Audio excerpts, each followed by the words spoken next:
Bonjour.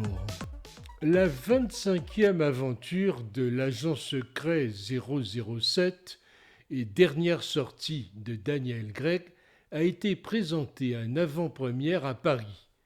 Un épisode de presque 3 heures qui répond au canon de la saga, sans plus. Mais ce film, plus que jamais ancré dans l'air du temps, ne peut que diviser les fans, les plus anciens et les modernes. James Bond, c'est comme les Rolling Stones, il est devenu une marque déposée, un barnum médiatique qui n'a rien à proposer d'autre que de la surenchère en Dolby 3D Max. Cette bonne vieille Aston Martin, elle est toujours gris métallisée. Ses phares avant s'abaissent pour laisser place à des mitrailleuses. Le pot d'échappement crache une épaisse fumée blanche. Ça, on l'a déjà vu. Mais c'était avant.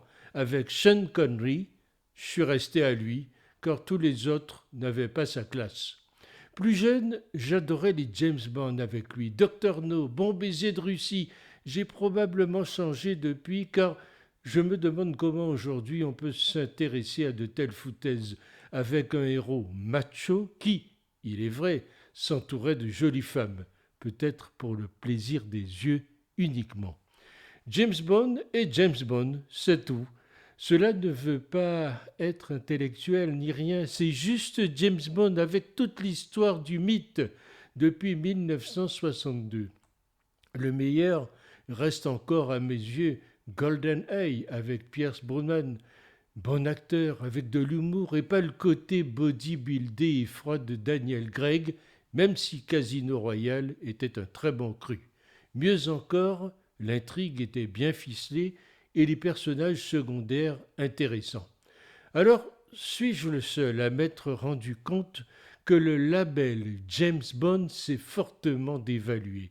Je n'ai jamais réussi à visionner jusqu'à la fin un James Bond avec Danny Craig, excellent acteur dans d'autres films et probablement dans les James Bond, car ce ne sont plus des James Bond, mais des films de type action ou mission impossible, plus de glamour, plus de belles filles au lit, bref, plus de magie, James Bond. Je préfère revisionner de vrais James Bond avec des acteurs l'incarnant tout en distillant l'esprit funny et sexy de vrais mecs. La franchise, on sait qu'elle est fatiguée depuis bien des années. En 2021, elle a l'air épuisée. Les meilleurs James Bond ont été Sean Connery et Roger Moore, vrais amis dans la vie, qui étaient séduisants, avaient de la classe et beaucoup d'humour. Les suivants furent médiocres et pour moi, le dernier, Daniel Craig, est le pire de tous. Il est moche, a le sex-appeal d'une Alice Coffin et surtout, distille un ennui profond. C'est un James Bond pour les nuls et donc James Bond est mort et enterré. Mourir peut attendre, n'a rien de comparable avec ses prédécesseurs et c'est là la raison de sa réussite et peut-être de son échec.